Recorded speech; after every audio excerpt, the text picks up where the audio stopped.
Guaranteed and viable.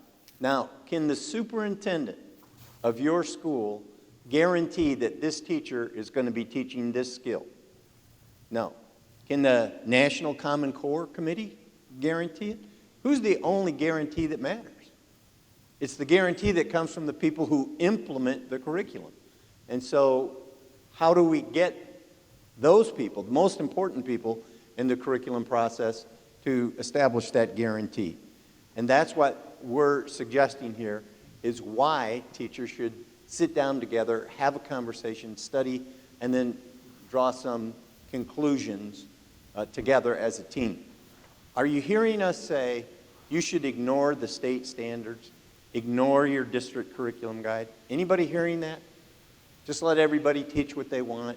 No, we're saying exactly the opposite. We're saying those documents are so important, they are so worthy of your professional attention that you should take them down off the shelf, dust them off, open them up, and study them together, and as a result of your collective study, come to some agreement.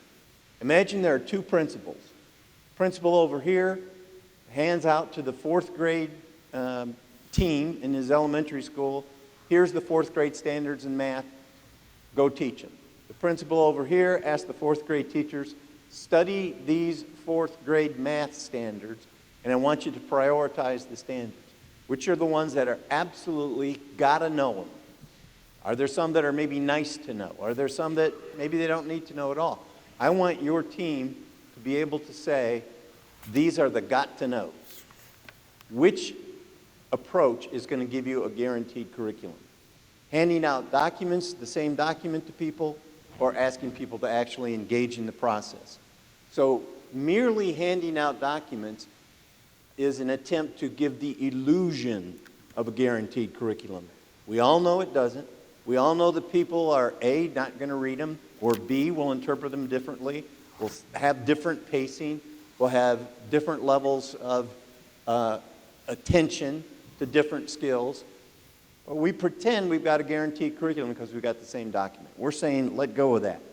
Guaranteed curriculum only can happen when the teachers themselves, the people who are called upon to implement it, study it together, clarify how it translates into specific student knowledge and skills, establishes pacing guides to establish consistent pacing across the unit, commit to one another that they'll actually teach the skill. Now, when we talk about consistent pacing, I'm going to ask Becky to clarify what we mean by that. Say that again. I had something Consistent else in my ear. pacing. Consistent pacing. We are not calling for lockstep, day by day, every teacher better be on page 10 on Tuesday pacing. So wipe that away. That's not what we're saying here. The team agrees on a reasonable window of time. If this is an essential skill and all kids must learn it, within the initial instruction of this skill, how much time do we commit to spend? 1 week? 2 weeks? We're going to make a commitment to one another. Now, within that window, we get to decide day by day in our individual classrooms, how much time do I need to spend, what kind of feedback, what kind of different instructional strategies will I use? That's still up to the individual teacher. But they commit to teach that because at the end of that window, they're going to give a common formative assessment, which we're going to go into in a moment, so that they're asking the question, who's learning and who's not learning?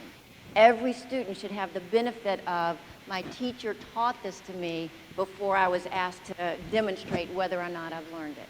So pacing, day by day, individual teachers still decide, but the team agrees upon the reasonable window within that time. So let me just call attention to one more thing. We will have a guaranteed curriculum in every course and every grade level in this school. A guaranteed and viable curriculum. Does that sound loose or tight? That's very tight, right? You, the team, get to decide what's essential. You're empowered to make that decision. You're empowered to determine the pacing. You're empowered to use whatever instructional strategies you individually want to use. You're going to create the assessment to determine whether or not the kids have learned it. Does that sound loose or tight? Loose. They're empowered to make all the important decisions within a tight parameter of, we will have a guaranteed and viable curriculum in this school. So I'd like you to turn to the person next to you and to discuss this.